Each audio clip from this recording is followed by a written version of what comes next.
Alors, la communication dans le couple.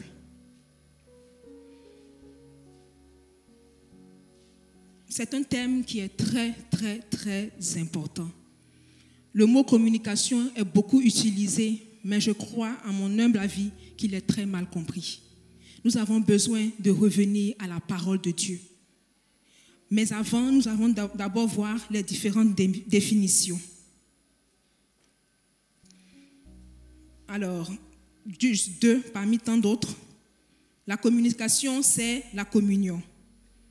L'origine est le latin communicare qui signifie mettre en commun, faire part de, partager. Deuxième définition, c'est l'action de communiquer. Je reprends. Première définition, la communion. La communication, c'est la communion. L'origine est le latin communicare qui signifie mettre en commun, faire part de, partager. Deuxième définition, l'action de communiquer. Transmettre des informations ou des connaissances. En quoi est-ce important de communiquer?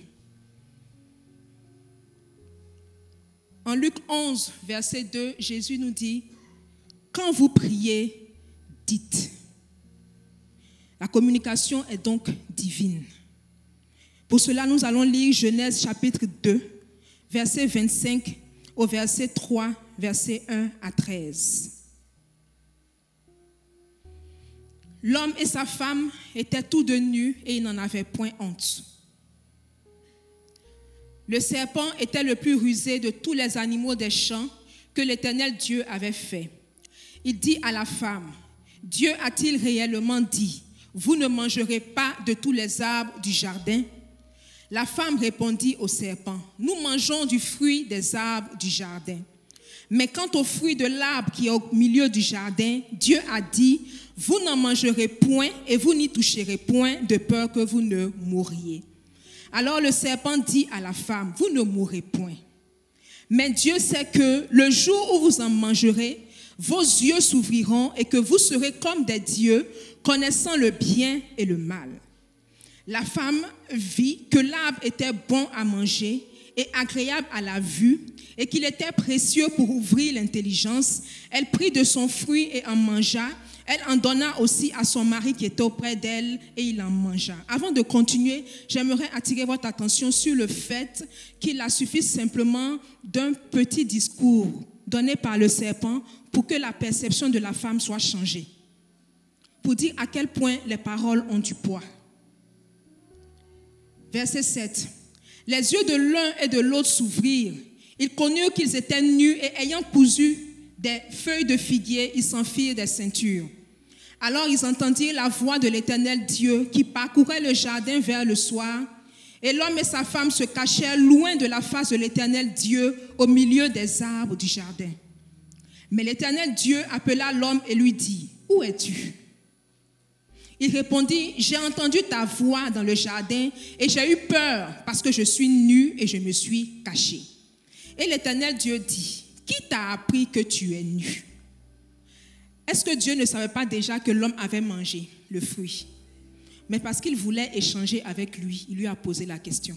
« Est-ce que tu as mangé de l'arbre dont je t'avais défendu de manger ?»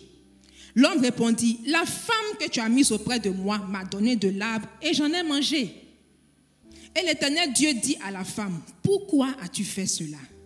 La femme répondit, « Le serpent m'a séduite et j'en ai mangé. » Amen. Ah Seigneur. Il est important pour nous de comprendre que c'est Dieu qui en premier a voulu établir une communion entre l'homme et lui. La relation avec Dieu est donc prioritaire. On ne peut pas parler de communication dans le couple sans d'abord de parler de communication avec Dieu.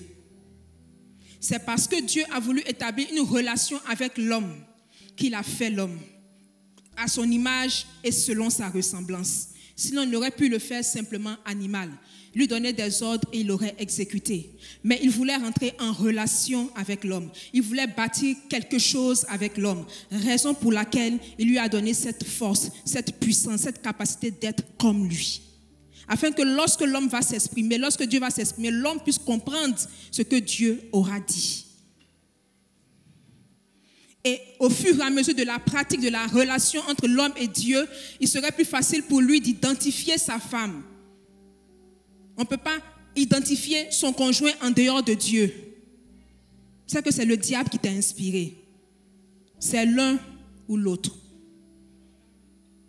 Il ne faut pas dire que c'était ta chair. Ou bien c'est Dieu, ou bien c'est le diable. Donc, la communication dans le couple prend son départ d'abord dans ta relation avec Dieu et ensuite dans le choix que tu auras fait. Si ce choix est conduit par Dieu ou si c'est conduit par tes émotions, par tes sentiments ou purement et simplement par hasard. Oui, on peut choisir une femme par hasard.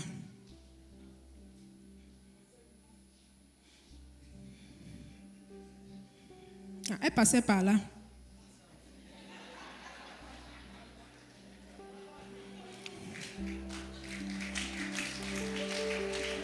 On n'est pas connu ce qu'on appelle premier venu.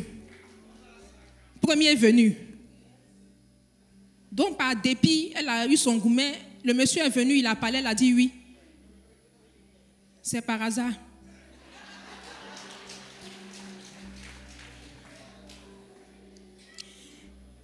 Et donc, l'homme n'a pas eu de difficulté à découvrir sa femme parce qu'il était en relation avec Dieu. Il était en communion avec lui. Ils échangeaient. On nous dit que Dieu est venu le visiter vers le soir. Ça veut dire qu'il y a des heures où il visitait son fils, où il venait échanger avec lui. Comment ça va? Est-ce que tout se passe bien ici? Mais il savait déjà ce qui était arrivé. Alors, qu'est-ce qu'on a constaté? La communication entre Dieu et l'homme a été biaisée parce qu'il n'a pas su reconnaître ses responsabilités. Il dit, la femme que tu as mise auprès de moi, ça a cassé quelque chose déjà entre eux, entre lui et Dieu et entre lui et sa femme. À partir de là, tout est devenu compliqué. C'est la raison pour laquelle Jésus est venu, pour rétablir la communication comme Dieu la voulait au départ. Amen. La perception ayant changé, il fallait rétablir toutes choses. Nous allons aller dans Genèse 11, versets 1 à 9, là où les langages ont été confondus. Toute la terre avait une seule langue et les mêmes mots. Comme ils étaient partis de l'Orient, ils trouvèrent une plaine au pays de Shinéar et ils s'y habitèrent. Ils se dirent l'un à l'autre, allons, faisons des briques et cuisons-les au feu. Et la brique leur servit de pierre et le bitume leur servit de ciment. Ils dirent encore, allons, bâtissons-nous une ville et une tour dont le sommet touche au ciel. Et faisons-nous un nom afin que nous ne soyons pas dispersés sur la face de toute la terre. L'Éternel descendit pour voir la ville et la tour que bâtissaient les fils des hommes. Et l'Éternel dit, voici, ils forment un seul peuple et ont tous une même langue. Et c'est là ce qu'ils ont entrepris. Maintenant, rien ne les empêcherait de faire tout ce qu'ils auraient projeté. Allons, descendons et là, confondons leur langage, afin qu'ils n'entendent plus la langue les uns des autres. Et l'Éternel les dispersa loin de là, sur la face de toute la terre, et ils cessèrent de bâtir la ville. C'est pourquoi on l'appela du nom de Babel, car c'est là que l'Éternel confondit le langage de toute la terre. C'est de là que l'Éternel les dispersa sur la face de toute la terre. J'aimerais vous poser une question. Est-ce que c'est mauvais d'avoir des projets communs? Mais quand c'est fait en dehors de Dieu, en dehors de ses plans, ça ne peut pas subsister. Si ces hommes qui parlaient un même langage avaient invoqué Dieu, l'issue de la chose aurait été différente. Mais ils ont décidé de faire quelque chose en dehors de Dieu. Le but derrière, c'était d'être au-dessus de Dieu. Parce que s'ils forment un, même Dieu ne peut rien contre eux. Donc, il était important pour Dieu de confondre leur langage pour permettre à tout un chacun de revenir à lui quand le moment viendrait. On peut avoir des projets communs. Bon nombre de fois, les couples se forment quand ils ont fini de prier, de prendre le soin de s'assurer que ça venait de Dieu ou encore de prendre tous les conseils qu'il faut. Ils se sentent indépendants. Ils négligent beaucoup de choses et ils se disent qu'ils sont forts parce qu'ils sont un. Mais de quel genre de un on parle? Si c'est fait en dehors des plans de Dieu, ce un-là n'a pas lieu de subsister. Parce que nous sommes là pour les buts divins. Nous ne sommes pas là pour bâtir un empire qui va s'appeler Allah. Nous sommes des fils de Dieu. C'est là notre réelle identité. Au ciel, on ne connaît pas Allah. En règle générale, dans notre société, la communication est un pilier essentiel. Et le moyen principal de communication, c'est la parole. À côté de cela, il y a les gestes, le silence. Mais dans tout cela, le plus important, c'est de faire passer son message. S'il y a une manière de prier, c'est qu'il y a une manière de communiquer. Voilà pourquoi Jésus a dit, quand vous priez, dites. Il voulait nous montrer de quelle manière il fallait s'adresser à Dieu. Et cette manière de communiquer s'appelle le langage, comme on a vu dans Genèse 11 tout à l'heure. Le langage se définit comme l'emploi que l'homme fait des sons et des articulations de la voix pour exprimer ses pensées et ses sentiments. L'emploi que l'homme fait des sons et des articulations de la voix pour exprimer ses pensées et ses sentiments. Il désigne aussi la manière de s'exprimer soit par rapport aux mots, soit par rapport au sens. La manière de s'exprimer soit par rapport aux mots, soit par rapport au sens. Chacun de nous a un langage qui lui est propre. J'ai ma manière de parler, mon frère a sa manière de parler. Et cette capacité d'expression est issue de la mentalité, issue de la perception, qui elle-même découle de l'influence des origines, de l'éducation, de l'environnement, des circonstances, de la sensibilité, et j'en passe. Beaucoup de choses influencent notre manière de nous exprimer. 1 Corinthiens 2, verset 13. Et nous en parlons non avec des discours qu'enseigne la sagesse humaine, mais avec ceux qu'enseigne l'esprit, employant un langage spirituel pour les choses spirituelles. Quand vous lisez tout ce passage, on vous parle aussi de langage animal. Donc la Bible fait une distinction entre le langage animal et le langage spirituel. Et il dit que le langage spirituel est pour les hommes spirituels. Donc le langage animal est pour les hommes. Merci. Comme ça, ce n'est pas moi qui ai dit. Donc le langage spirituel n'est compris que par des hommes spirituels. Si nous manquons de spiritualité, quand bien même Dieu s'adresserait à nous, il serait difficile de comprendre ce qu'il dit ou ce qu'il fait. En d'autres termes, c'est parce que tu ne pries pas suffisamment que tu ne comprends pas ce que Dieu dit. Dieu te dit tu vas te marier, mais comme tu ne pries pas beaucoup, tu penses que c'est en septembre là que tu vas te marier. Alors que c'est pour dire de te préparer. Ce n'est pas maintenant. Mais comme on est trop focalisé sur le côté émotionnel, le côté sensationnel de la parole que nous entendons, nous manquons de fermeté, nous manquons de profondeur. Et puis c'est nous après qui disons que Dieu m'a dit mais je n'ai pas vu. Mon frère, ma soeur, Dieu ne ment pas. Je ne sais pas comment tu t'es arrangé pour ne pas voir l'accomplissement, mais ce qui est reçu, Dieu ne ment pas.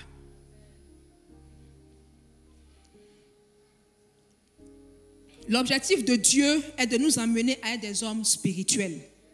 Des hommes faits capables de comprendre, mais aussi de transmettre ce qu'il dit. Or, cela n'est possible que par une pratique quotidienne de la prière, mais aussi de la méditation de la parole, du jeûne. Parce que lorsque Dieu s'adresse à nous, il attend de nous que nous comprenions ce qu'il a voulu nous dire. Dieu ne se cherche pas seulement à nous parler. Il n'a pas juste envie de causer, de dire ce qu'il a dit et puis il part. Non. Il veut que tu comprennes ce qu'il t'a dit. À partir de là, tu vas avoir une réaction et qui va consolider votre amour, votre intimité, votre harmonie. Et c'est là que maintenant ton couple va prendre sa racine, sa force, va puiser son énergie pour prospérer. Tu ne peux pas prospérer en dehors des voies de Dieu. Ton couple ne peut pas prospérer en dehors des voies de Dieu. Il faut le retenir.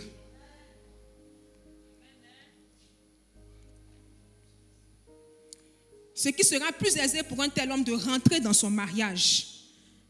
Parce que si tu choisis Christ comme fondement, tu dois communiquer comme lui aussi a communiqué. Et donc, ta vie de couple doit être basée sur les standards de Christ. Beaucoup de mariages échouent à cause du mauvais usage du langage. On ne peut pas prétendre être un enfant de Dieu et puis employer un langage animal. Tout ce que tu dis, c'est inspiré de ton ethnie, de ton village, de tes coutumes, de tes amis, de tout ce que tu as vu au travail, de ce que tu as retenu de la vie. Mais est-ce que la personne qui est en face de toi, là, c'est un animal? C'est un homme spirituel, n'est-ce pas? Vous êtes des fils de Dieu. Vous devez communiquer comme tel. Mais toi, quand tu parles selon ton ethnie.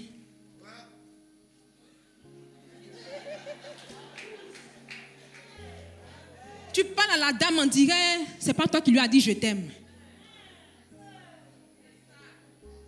Tu prends tout ce qui est ici, et puis tu mets ici, et puis tu fais sortir. Tu ne tries même pas un peu. Ça sort comme ça sort. C'est pas normal. Un langage spirituel. Est-ce que tu as une fois prié et puis Dieu t'a dit, mais toi-même, pourquoi tu es bête comme ça?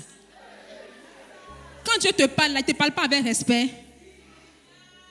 Mais pourquoi quand tu parles à ton épouse, mais à ton époux, tu leur parles comme s'ils ne sont rien pour toi? Pourtant, tu dis que tu es enfant de Dieu. Si tout ce te dit que tu n'es pas enfant de Dieu, tu vas me gifler. Mais pourtant, ton langage est semblable à celui qui n'a pas dépouillé de son vieil homme. Tu rentres à l'église, tu prends homme nouveau. Tu sors de l'église, tu déposes, tu mets vieil homme. Parce que pour toi, tu es à la maison. Donc, à la maison, tu peux dire tout ce que tu veux. Tout ce qui te passe par la tête, tu le dis. Alors que c'est l'amour qui vous a mis ensemble. L'amour, là, ça rend sensible. Une petite phrase, la personne s'en va pleurer. Mais pourquoi tu pleures comme ça? Vous, les femmes, vous aimez trop pleurer. Encore des petits, je t'ai dit là. Oh, vraiment, bon, faut t'aider. Parce qu'il sait que le soir, il est foutu.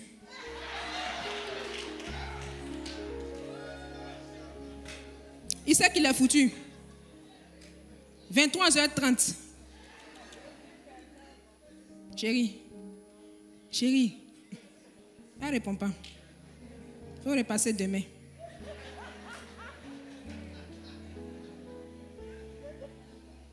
Que Dieu nous aide. Parce qu'à la maison, c'est là où on voit si tu es vraiment converti. Pour toi qui cherches à te marier, si tu m'entends, il faut bien réfléchir. Si tu n'as pas envie qu'on sache qui tu es vraiment, reste célibataire. Parce que la personne qui sera devant toi te verra nu et sans honte. Même si tu ne veux pas, tu seras quand même à nu devant elle. Et la perception qu'elle aura de toi sera biaisée. Parce que tu n'as pas voulu changer ton intérieur. Tu préfères améliorer l'extérieur et donner l'impression qu'à l'intérieur, il n'y a rien à signaler. Alors que c'est là-bas même que tout est gâté.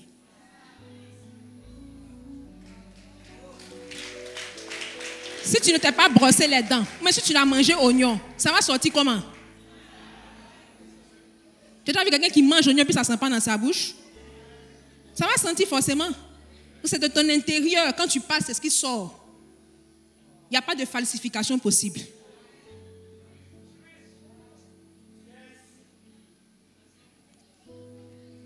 Donc, les couples ne communiquent pas assez. Ils négligent ce volet. Parce que lorsqu'ils se sont rencontrés, qu'ils disent qu'ils s'aiment, c'est fini. Le reste n'a plus d'importance. Alors que la communication peut les séparer. Une mauvaise communication peut séparer un couple même quand ils sont encore amoureux. Vous n'avez jamais vu des gens qui sont divorcés, pourtant ils sont encore amoureux, c'est encore dans leurs yeux, mais quand ils se regardent comme ça, tu sens l'amour, mais ils ne peuvent plus rester ensemble. Parce que la mauvaise communication entre eux a biaisé leur relation.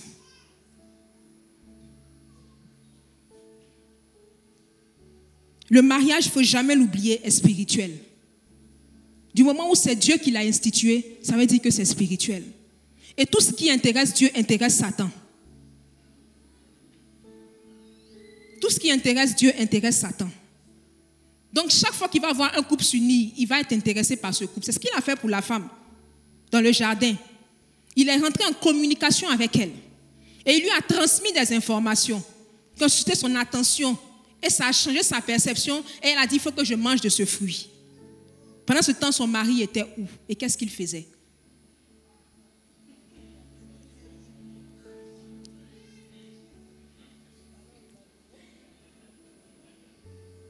Si tu ne connais pas l'esprit de la personne avec laquelle tu t'associes, tu compromets ta destinée. Donc, il faut prier pour savoir communiquer. Et le mauvais choix peut découler de ta mauvaise communication avec Dieu. On prie aussi pour savoir communiquer, parce que tout a une connotation spirituelle. Quand vous êtes assis tous les deux, vous causez, le diable rôde. Il vient et puis il envoie des... Comment il s'arrange, je n'ai pas encore su. Mais ce qui est sûr, quand vous causez, il y a un moment donné, ça devient palabre.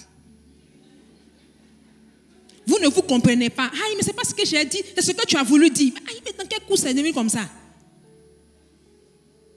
Et le diable attaque généralement là où on pense qu'il n'y a rien. Il ne peut pas arriver là-bas. Donc, en ce moment-là, on est endormi. Donc, on ne fait plus attention à quoi que ce soit. C'est en ce moment-là que lui, il s'introduit. Ne vous imaginez pas qu'il y a des sujets de prière pour lesquels il faut aller devant Dieu et d'autres pour lesquels il ne faut pas aller devant Dieu. La communication fait partie des sujets principaux de prière. Parce que lui-même, Dieu a un problème avec nous. On ne s'entend pas très bien, on ne se comprend pas très bien. Donc, il saura comment nous orienter quand nous allons devant lui pour dire, ah Seigneur, vraiment ce sujet avec mon conjoint, depuis là j'en parle, mais apparemment il ne comprend pas. Aide-moi. Mais si tu te dis, non, mais ça là même, c'est parce que lui-même, là, sa tête là, il ne comprend rien d'habitude. C'est qu'un jour, il va comprendre. Il aime trop ça. Maintenant que j'ai parlé, j'ai compris. Et vous laissez le problème là devenir maintenant gangrène, ça pourrit. Et puis ça détruit votre couple. Cela ne sera pas votre partage. On va voir quelques exemples de langage. 1 Pierre 3, 1 et 6. Femmes, soyez de même soumises à vos maris, afin que si quelques-uns n'obéissent point à la parole, ils soient gagnés sans parole par la conduite de leurs femmes. Verset 6. Comme Sarah qui obéissait à Abraham et l'appelait son Seigneur. C'est d'elle que vous êtes devenues les filles en faisant ce qui est bien, sans vous laisser troubler par aucune crainte. La manière dont Sarah voyait son mari, c'est comme ça qu'elle s'adressait à lui. Elle l'appelait son Seigneur. Ce n'est pas parce qu'elle était inférieure, mais c'est parce qu'elle savait qui était Abraham pour elle. C'est en fonction de cela qu'elle s'adressait à lui. Et ce type de langage, on peut appeler cela le langage de la soumission. Je vais juste ouvrir une parenthèse pour dire que la soumission n'est pas un sujet tabou. C'est la vérité. En tant que femme, nous devons employer le langage de la soumission. Parce que c'est comme ça que Dieu a voulu les choses au départ. Je ferme la parenthèse parce que ce n'est pas le sujet du jour. 1 Pierre 3, verset 7. Marie, montrez à votre tour de la sagesse dans vos rapports avec vos femmes, comme avec un sexe plus faible. Honorez-les comme devant aussi hériter avec vous de la grâce de la vie. Qu'il en soit ainsi, afin que rien ne vienne faire obstacle à vos prières. Éphésiens 5, verset 25. Marie, aimez vos femmes comme Christ a aimé l'Église et s'est livré lui-même pour elle. On peut appeler cela le langage de l'amour. Je pensais que les femmes allaient dire Amen.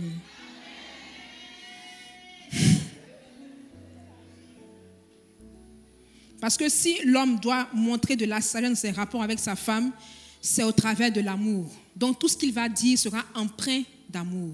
Même s'il l'a amené à la reprendre, à l'interpeller sur une attitude qu'elle a, il va le faire avec amour. Amen. Comment sait-on qu'on communique? C'est quand on arrive à se comprendre. En d'autres termes, on a compris le langage de l'autre.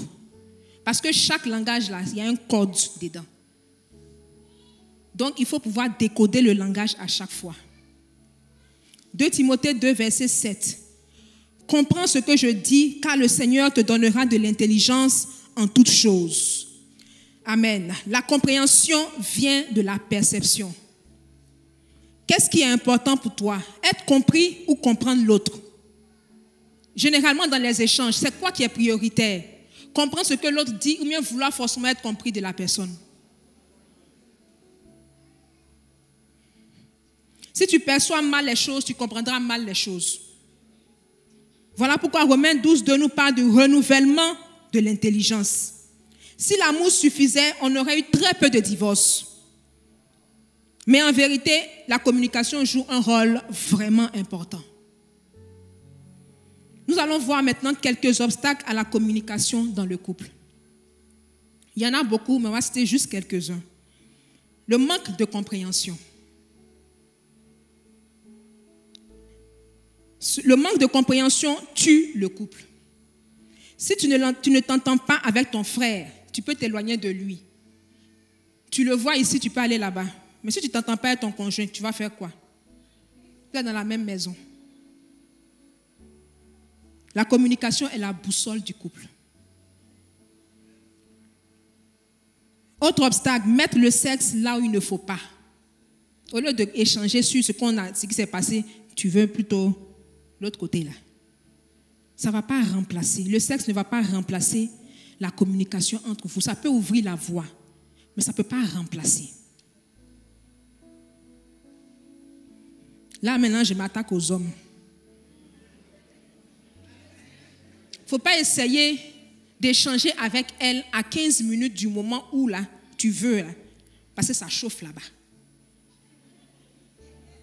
Maintenant, tu dis, bon, ça, si je ne parle pas de ça, elle va me tourner, le dos va rester tourné jusqu'à matin. Là, ça ne m'arrange pas trop. Bon, tu voulais qu'on parle, non? Lève-toi en parler. Ce que tu fais là, ce n'est pas bien. Le sexe ne doit pas être la chose pour laquelle on se réconcilie. Ça doit être la preuve qu'on s'est réconcilié.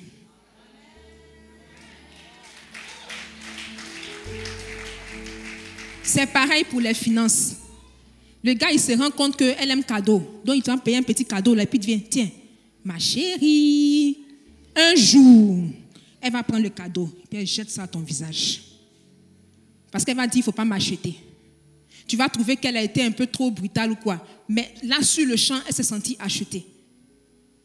Le cadeau ne va pas remplacer la communication, ça va juste ouvrir la voie. Peut-être que tu veux échanger, peut-être pour casser la tension qui était assez élevée, tu peux faire le cadeau, tu peux faire le présent, mais tu ne prends pas ça pour remplacer la communication. Autre obstacle, c'est de ne pas choisir de communiquer. C'est-à-dire que tu préfères bouder. Tu ne parles pas. Tu ne veux même pas échanger. Tu ne veux même pas qu'on règle. Tu ne veux même pas essayer même de me comprendre ou d'être compris.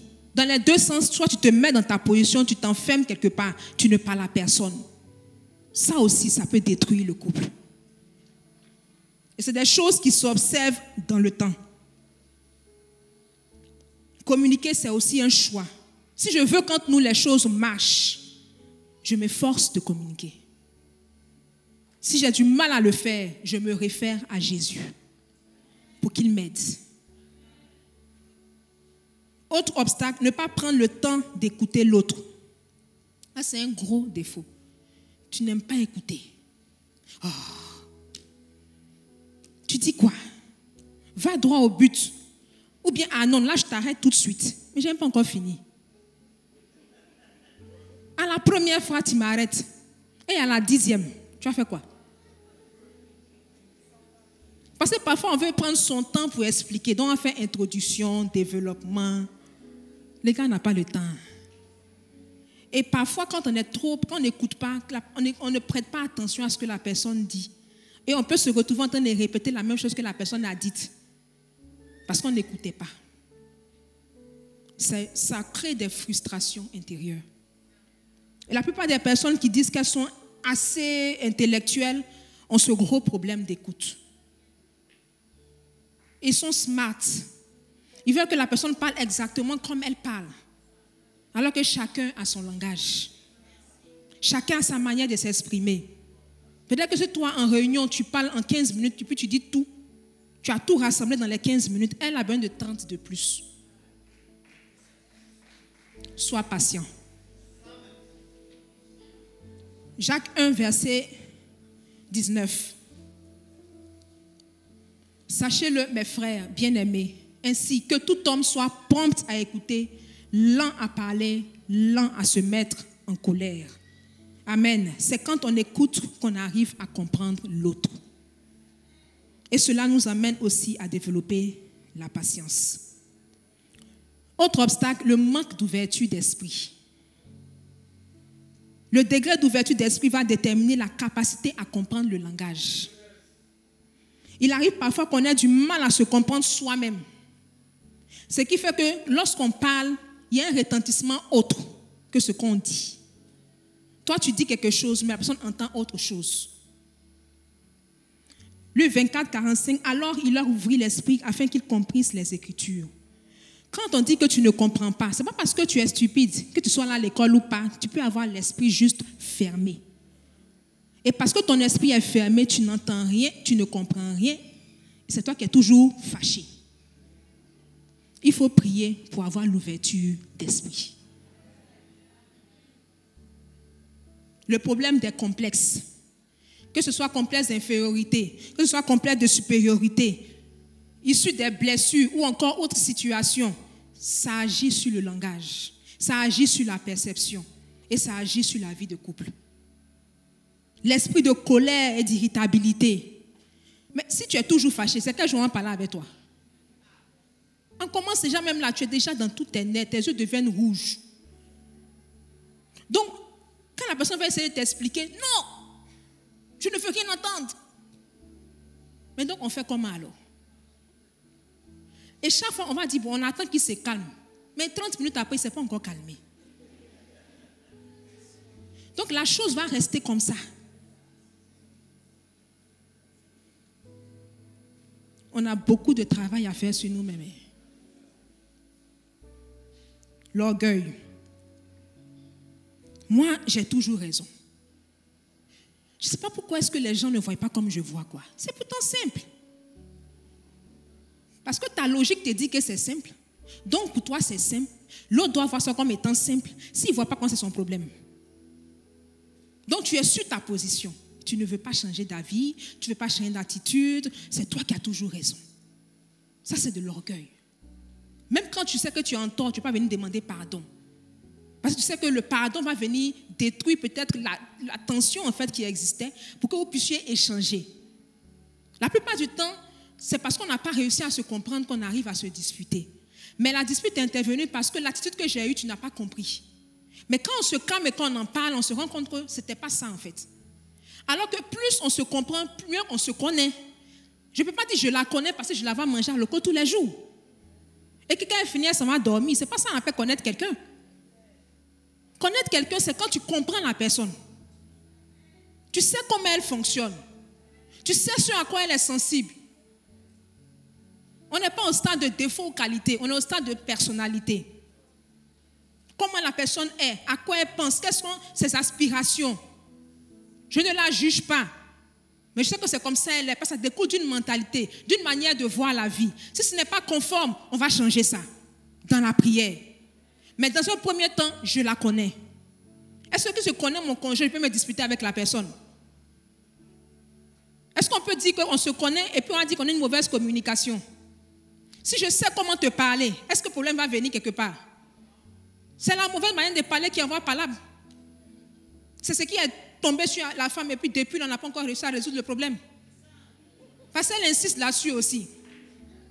Moi, c'est ma manière de parler. Il faut changer. Parce que quand Dieu t'a fait, c'est pas comme ça il t'a fait. Au commencement, il n'en était pas ainsi. Que faire? De la même façon qu'on prie pour comprendre les Écritures, on peut prier pour comprendre le langage de notre conjoint. À cause de la chute, notre réceptivité à la parole de Dieu est biaisée. Il nous faut prier pour se comprendre. Et surtout pour détruire toutes les interférences sataniques. On ne peut pas avoir un esprit de dispute et réussir à accomplir sa destinée. Dieu va dire dominer, régner. Et puis il va dire, mais quand même de temps en temps, disputez-vous. Parce que lui-même, il sait, on l'a vu dans la tour de Babel, si la question de l'unicité n'était pas importante, il ne serait pas descendu pour confondre les langages. C'est parce qu'il sait que s'ils sont un, on ne pourra pas les arrêter. Donc il dit, bon, en moi, soyez un. Mais un, il n'y a pas de dispute au milieu. Il n'y a pas de mésentente, il n'y a pas d'incompréhension, il n'y a pas de frustration. De quelle manière on va progresser, accomplir notre mission si on est tout le temps en train de se chamailler sur les détails? Si on n'aime pas communiquer, on est encore enfant dans la tête parfois. Malheureusement, pour nous qui suivons les mariés, on ne vérifie pas tout ça aussi. Mais c'est dans ta tête, on ne sait pas que ce qui est dans ta tête. Si on savait tout ce qui est dans ta tête, il y a beaucoup de mariages qu'on n'aurait pas validés. Parce que la personne vient devant toi comme si elle était mature, alors qu'en fait, elle est encore enfant dans la tête. Tu lui dis ça, après, tu dis que tu m'as insulté. On ne t'a pas insulté. Il faut grandir.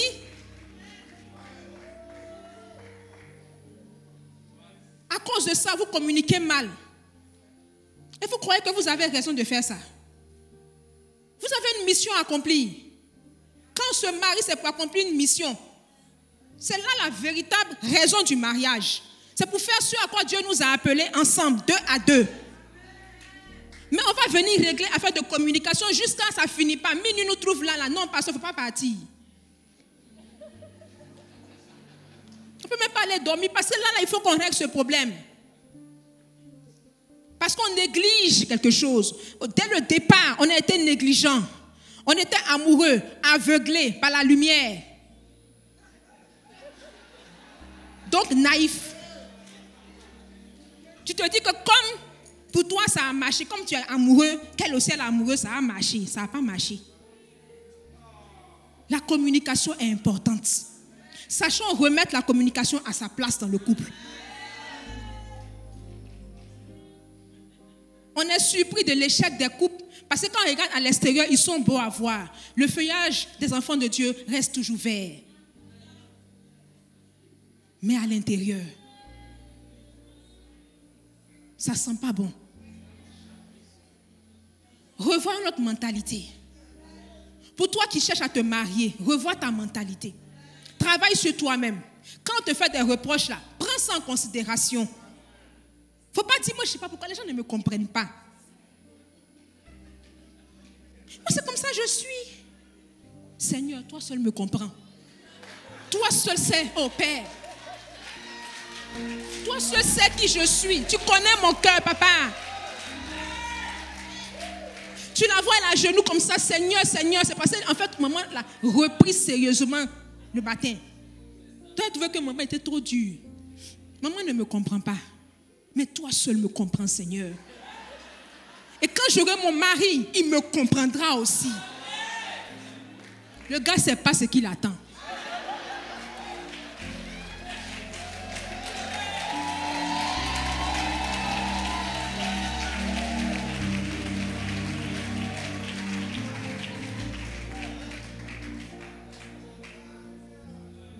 Alléluia. Communiquer, c'est exprimer sa pensée en utilisant un langage adapté à la personne qui se trouve en face de nous. La Bible dit que la vie et la mort sont au pouvoir de la langue. Quiconque l'aime en mangera les fruits. Toi-même, ta femme, tu lui parles mal. Tu sèmes des semences de paroles de mort dans sa vie. Et en retour, tu lui demandes des fruits de vie. Ce n'est pas possible. Ça ne va pas arriver. Arrête de prier pour ça. Tu pries pour elle, mais quand tu t'adresses à elle, tu la tues par tes mots. Et maintenant, tu dis, Seigneur, mais depuis que je te parle de mon sujet là, tu dis quoi?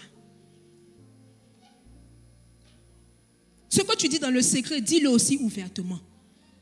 Prophétise sur elle. Prophétise sur ton mari, prophétise sur ta femme.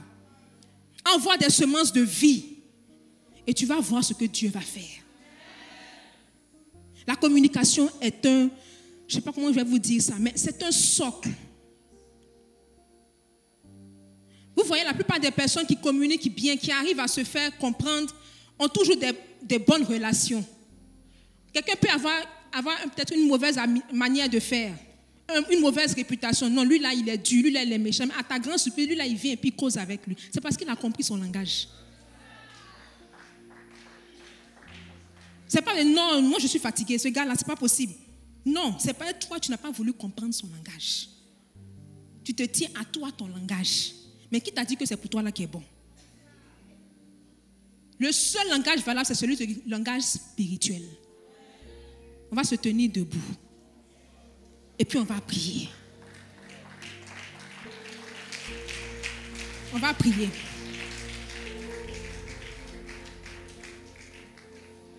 Dans un premier temps, tu vas rendre grâce à Dieu.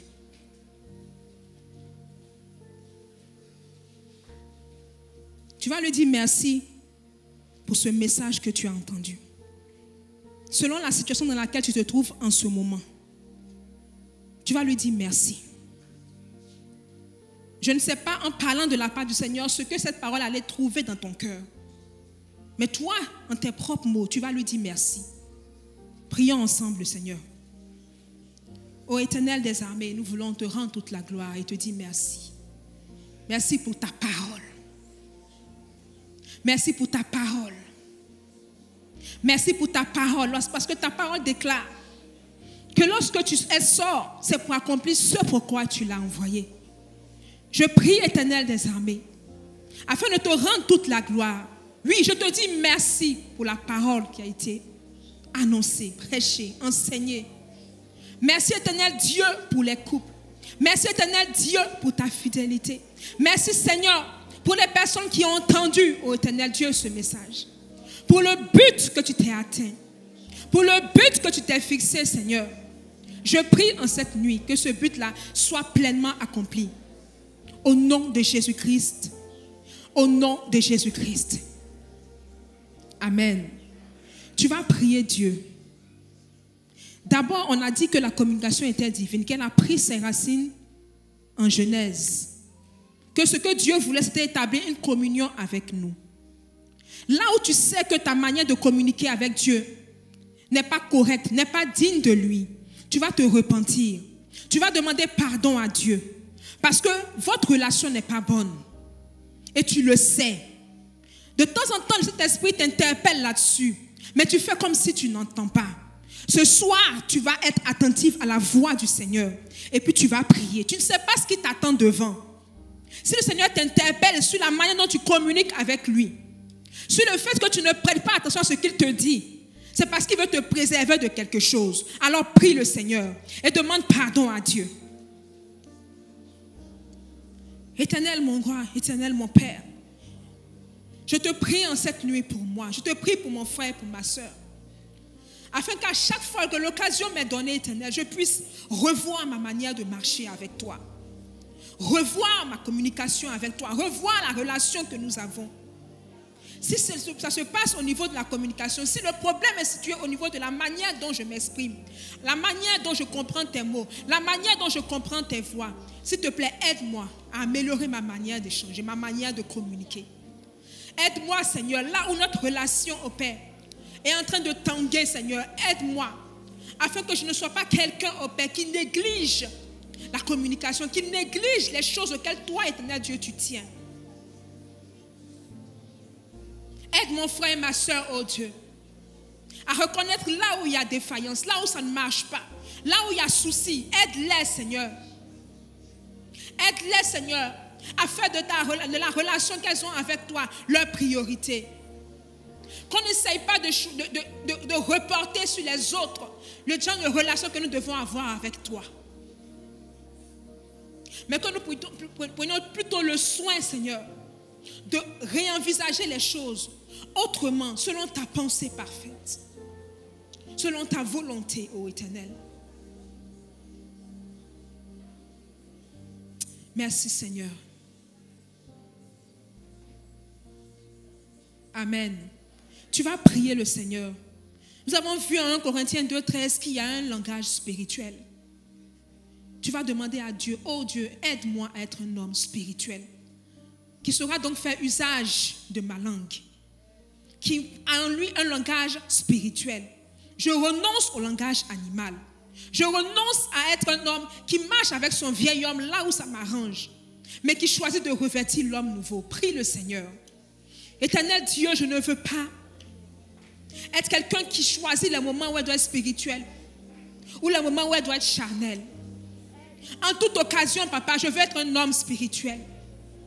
Je prie pour mon frère, ma soeur, Éternel Dieu. Fais de chacun de nous des hommes spirituels qui faisons de la spiritualité notre leitmotiv, notre style de vie, notre manière de fonctionner. Et que cela nous emmène à veiller sur notre langage, sur notre manière de nous exprimer, sur notre manière de nous y prendre avec l'autre. Aide-nous, oh Dieu. Que nous soyons sensibles à ta voix. Lorsque tu nous appelles à prier, lorsque tu nous appelles à cultiver une relation beaucoup plus profonde et intime, que nous ne puissions jamais nous enlacer. Que pour nous, ô éternel Dieu, la vie spirituelle soit une culture. La vie de prière soit une habitude.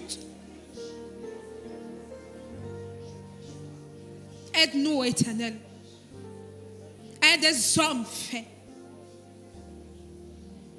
qui nous laissons continuellement modeler jour après jour par le Saint-Esprit. Rends-nous davantage sensibles à l'Esprit de Dieu. Laissons Dieu agir en nous, agir par nous. Nous dépouillons jour après jour du vieil homme. N'allons pas les chercher quand ça nous arrange, mais revêtons chaque jour l'homme nouveau. Oh Père, dans une justice et une sainteté que produise la vérité. Nous t'en prions, ô éternel Dieu. Nous voulons être des hommes spirituels. Des hommes spirituels. Pas seulement quand nous venons à l'église, pas seulement quand il y a des séances d'évangélisation, mais même quand nous sommes dans notre intimité conjugale. Des hommes spirituels. Des hommes spirituels.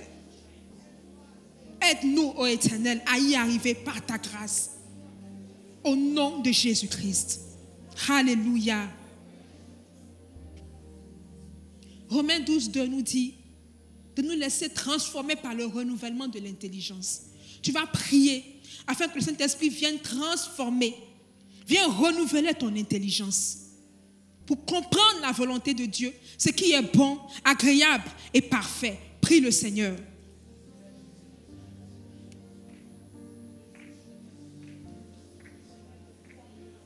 Oh Saint-Esprit, en cette nuit, je prie que tu renouvelles mon intelligence. Opère une visitation dans mon système de pensée. Tu connais mes origines. Tout ce qui aujourd'hui influence ma manière de vivre, influence ma perception. Viens changer ma mentalité. Viens changer ma mentalité. Viens changer ma mentalité. Viens opérer la transformation. Viens opérer le renouvellement de mon intelligence. Afin qu'il me soit donné, oh Dieu, de discerner la volonté de Dieu. Ce qui est bon, agréable et parfait. Viens renouveler mon intelligence, je te prie, oh Saint-Esprit. Viens renouveler mon intelligence, je te prie, oh Saint-Esprit. Viens renouveler l'intelligence de mon frère, de ma soeur, de celui qui nous suit en direct, qu'il y ait un véritable renouvellement de son intelligence, de son système de pensée.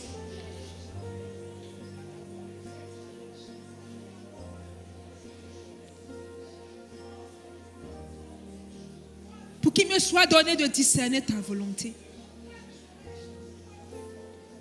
S'il te plaît, Seigneur. Alléluia. J'aimerais qu'on prie pour ce sujet qui me monte à cœur. Tu vas demander au Saint-Esprit, ce soir, tu lui dis que tu lui donnes la permission de toucher là où tu n'as pas envie qu'il touche. Ce côté de toi-même que tu ne veux pas voir changer. Aujourd'hui, tu vas dire, Saint-Esprit, change-moi. À ce niveau-là, au niveau de mon orgueil, ou bien au niveau de telle situation, toi seul tu sais. Tu vas prier le Seigneur pour qu'aujourd'hui, tu vas lui dire, je te donne la permission. Viens changer. Viens enlever. Parce que ça ne peut pas faire du bien à celui qui est en face de moi. Prie le Seigneur.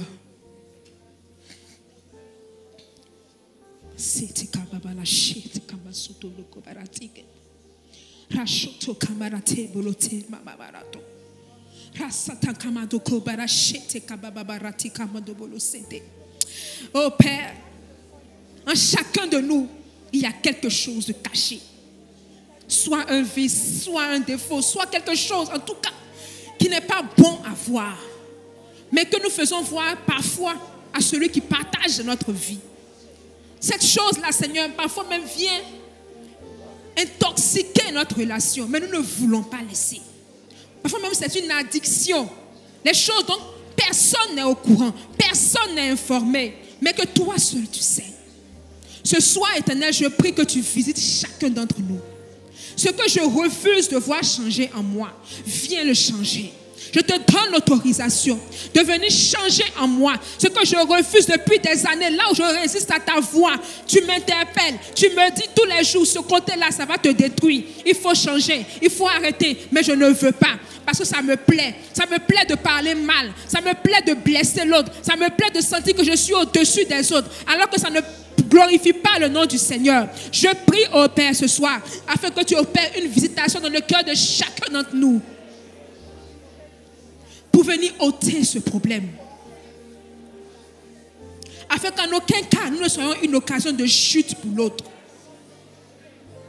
Ta parole déclare que le scandale doit arriver, mais malheur par celui par lequel le scandale est arrivé. Je refuse d'être un sujet de scandale pour mon frère ou pour ma soeur, parce que je n'aurais pas voulu changer ce défaut-là en moi, pensant que personne ne le voit, pensant que ça ne peut pas faire de mal à quelqu'un, alors qu'en réalité c'est un obstacle à ton œuvre dans ma vie et au travers de ma vie. S'il te plaît, Éternel, viens changer ma perception, afin que rien ne vienne faire obstacle à ton œuvre. Nous sommes là en mission sur la terre. Nous avons besoin de nous laisser conduire en tout temps et en tout lieu par l'Esprit de Dieu. Aide-nous à y arriver, Seigneur, au nom de Jésus-Christ. Amen. Tu vas prier pour ton couple, pour toi qui es marié. Tu vas prier pour ton couple, toi qui es fiancé. Et pour toi qui es célibataire, tu vas aussi prier pour ton couple à venir. Et tu vas dire à Dieu, Seigneur, aide-moi à communiquer comme Jésus communiquait. Prions le Seigneur. Merci, Éternel, pour l'œuvre de Jésus à la croix. Jour après jour, tu nous permets de comprendre le sens de la venue de Christ. Merci. Parce qu'il y avait un modèle de communication que tu avais instauré depuis la formation de l'homme et de la femme. Aujourd'hui, par Jésus-Christ, nous pouvons prétendre à ce style de communication. Je te prie, Seigneur Dieu, pour tous les couples, tous ceux qui sont formés en couple, Seigneur, qui soient mariés ou en cheminement pour le mariage, ou ceux qui sont des couples en devenir. Aide-nous à communiquer comme Jésus communiquait. Que nous recevions ce même esprit de communication au travers de nous. S'il te plaît, Seigneur, nous voulons communiquer comme tu le faisais. Nous voulons arriver, ô Éternel, à avoir un langage adapté à notre conjoint. Si étant seul, je ne pouvais pas échanger avec quelqu'un, je n'avais donc pas la possibilité de savoir que je n'ai pas un langage approprié. Pendant que je suis encore dans cette situation, Saint-Esprit vient changer toutes choses en moi. En me rendant sensible aux interpellations, soit des hommes de notre entourage, soit de toi-même, ô Saint-Esprit. Si dans ma relation conjugale, je n'avais pas un langage adapté, aide-moi aujourd'hui à communiquer comme Jésus le faisait. Parce que Jésus n'a jamais frustré personne. Jésus n'a jamais blessé personne. Jésus n'a jamais offusqué personne. Il savait comment s'adresser à chacun. Aide-nous à le faire aussi. Aide-nous à le faire aussi. Chacun selon la situation dans laquelle il se trouve. Aide-nous. Nous en avons besoin. Au nom de Jésus-Christ. Amen. Nous allons prier. Il n'y a pas de couple qui n'a jamais connu de crise.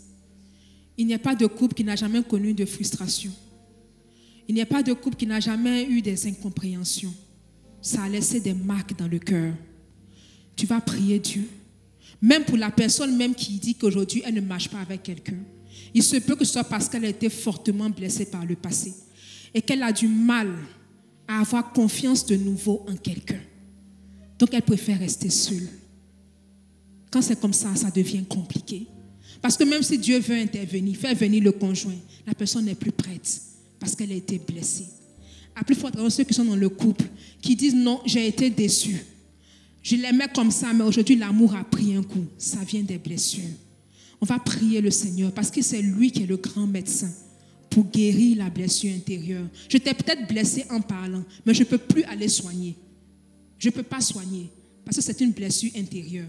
Si c'était extérieur, je peux envoyer les soins. Intérieurement, je ne peux pas faire grand-chose. Seul le Saint-Esprit peut nous guérir. Donc, chacun de nous va prier par rapport à ce qu'il a ressenti au fond de son âme, là où il a été blessé, et demander au Seigneur de réparer la blessure, de permettre à ce que la personne puisse retrouver le goût de vivre. Prions ensemble.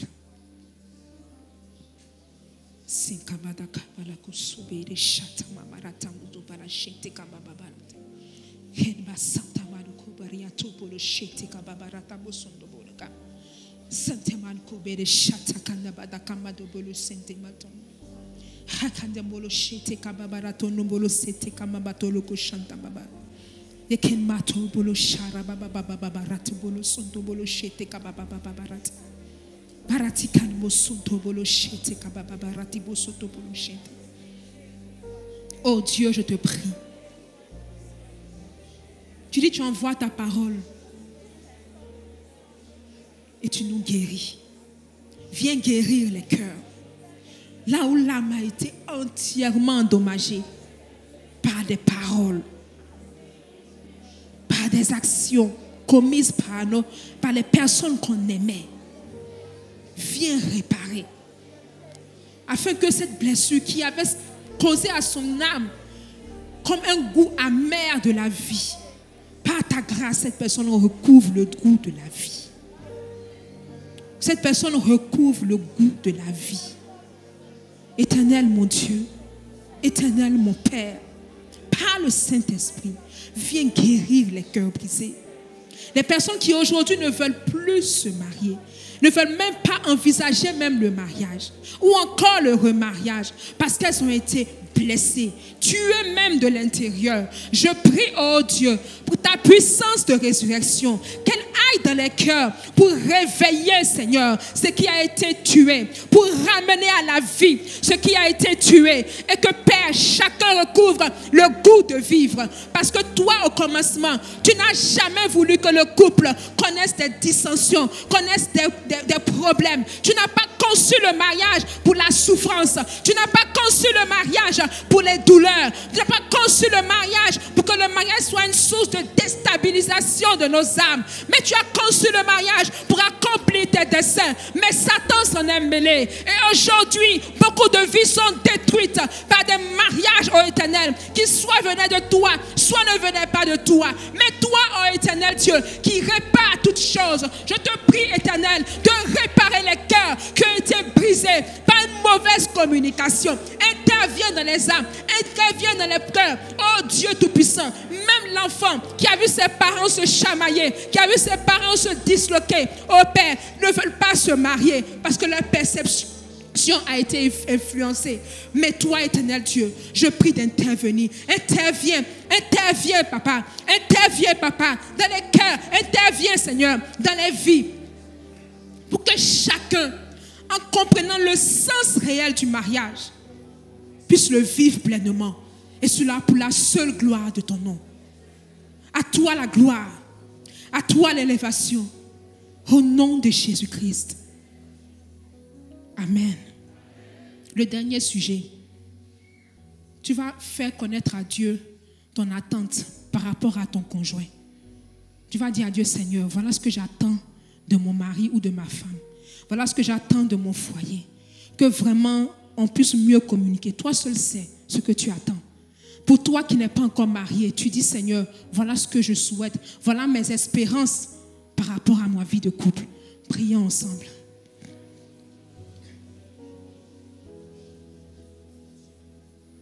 Merci Seigneur. Merci Seigneur parce que tu sauras répondre aux attentes de nos cœurs. Merci Seigneur parce que tu sauras répondre aux attentes de nos cœurs. Merci Seigneur parce que tu sauras répondre aux attentes de nos cœurs. Pour les cœurs qui te cherchent, qui t'invoquent, qui crient à toi. Les cris de cœur Seigneur. Merci d'entendre ce soir les cris de cœur. Des personnes qui soupirent après certaines choses dans leur vie de couple, mais qui ne peuvent pas en parler. Toi seul sais, Papa. Merci de répondre favorablement à ces cris de cœur pour que tes buts soient pleinement atteints. Béni sois-tu, Éternel. Au nom de Jésus-Christ. Père, nous te rendons toute la gloire et nous te disons merci pour ces moments que nous avons vécus. Nous savons, éternel Dieu, que tes buts ce soir ont été atteints et que ce que tu as commencé dans la vie de tout un chacun, tu l'achèveras. Merci, éternel Dieu, parce qu'ils repartent d'ici avec une nouvelle perception de la communication et qu'ils s'efforceront, oh Dieu, de l'instaurer dans leur vie de couple. Béni sois-tu, parce que tout ce que nous faisons, c'est pour ta gloire. À toi l'élévation, à toi la gloire et le règne, au nom de Jésus-Christ. Amen. Amen. Amen. Que Dieu vous bénisse richement.